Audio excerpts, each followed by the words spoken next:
अब आ जाते हैं इस वीडियो के अगले हाफ की तरफ। बहुत ही ज्यादा इंपॉर्टेंट है, आपके दिलों से बहुत ज्यादा करीब। सर लिखा नहीं जाता।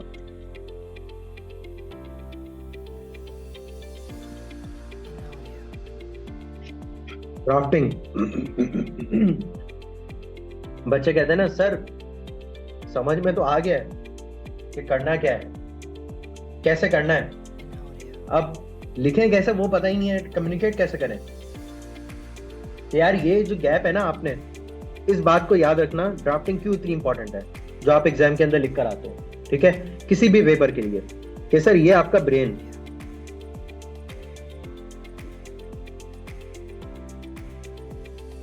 सारे कॉन्सेप्ट्स इसके अंदर है, और ये आपकी आंसर स्क्रिप्ट।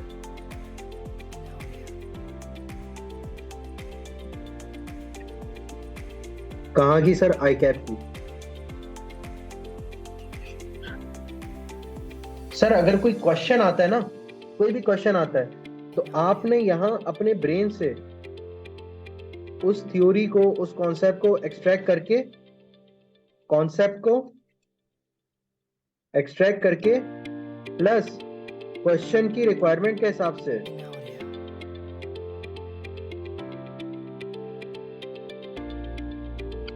अपने आंसर को ड्राफ्ट करके आंसर स्क्रिप्ट में उतारना है, सोच के अपनी आंसर स्क्रिप्ट में उतारना है। सर इसके अंदर बहुत बड़ा गैप है, इसके अंदर। क्यों? Therefore there is a risk. ठीक है, रिस्क क्या है कि सर जो आपके ब्रेन में है, आपके दिमाग में है, वो बराबर ना हो सके आपके आंसर के। याद आ रही है? मैंने कहा था ना कि यार ये ऑडिट आपकी जिंदगी से बहुत करीब है,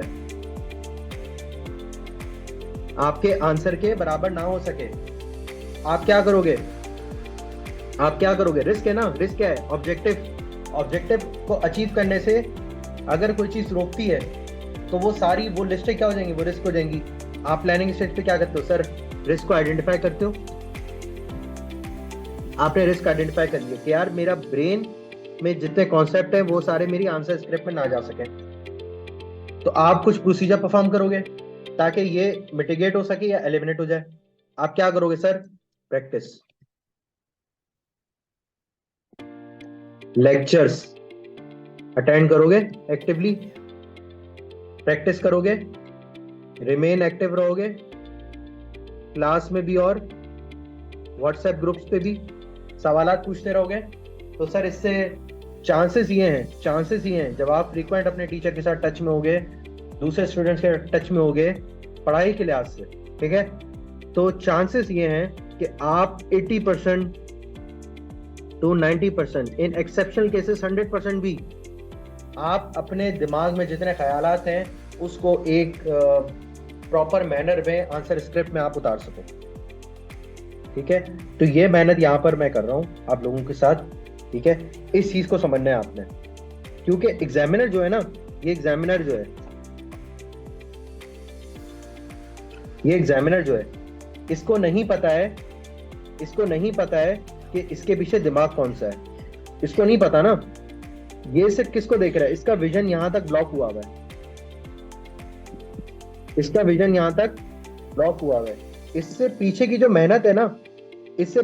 मेहनत है वो ट्रांसलेट कहाँ हो रही होगी? आपकी आंसर स्क्रिप्ट में ट्रांसलेट हो रही होगी। और ये आपने अपनी आंसर स्क्रिप्ट से इसको डिमॉन्स्ट्रेट करना है कि मेरे दिमाग में क्या और मेरी कितनी मेहनत है, मेरी कितनी सोच है, इसके पीछे कितनी मैंने तैयारी की है, वो सब आपने ट्रांसलेट करना है आंसर स्क्रिप्ट में। अगर ये सब चीजें आप कन्वर्ट कर पाए अपनी आंसर स्क्रिप्ट के अंदर तो पास, नहीं तो फेल। इतनी सी बात है। अक्सर स्टूडेंट को समझ लेते हैं अच्छा, लेकिन इसको ट्रांसलेट करने में प्रॉब्लम होती है। तो भाई प्रैक्टिस करो, ज्यादा प्रैक्टिस करो, आंसर्स लिख के व्हाट्सएप ग्रुप पे शेयर कर दो। टीचर देख ना पाए, हो सकता है कोई और स्टूडेंट देख के आइडेंटिफाई कर दे। टीचर्स तो मैक्सिमम कोशिश होती है कि यार देख लें चीजें, लेकिन हो सकता है कोई और स्टूडेंट देख के आइडेंटिफाई कर ले, अपने दूसरे दोस्तों को दिखा दो। लेकिन बात यह सेल्फ असिस्टेंट भी करो, सजेस्टेड आंसर है, मार्किंग स्कीम है, एग्जामिनर कमेंट है, बहुत है ये।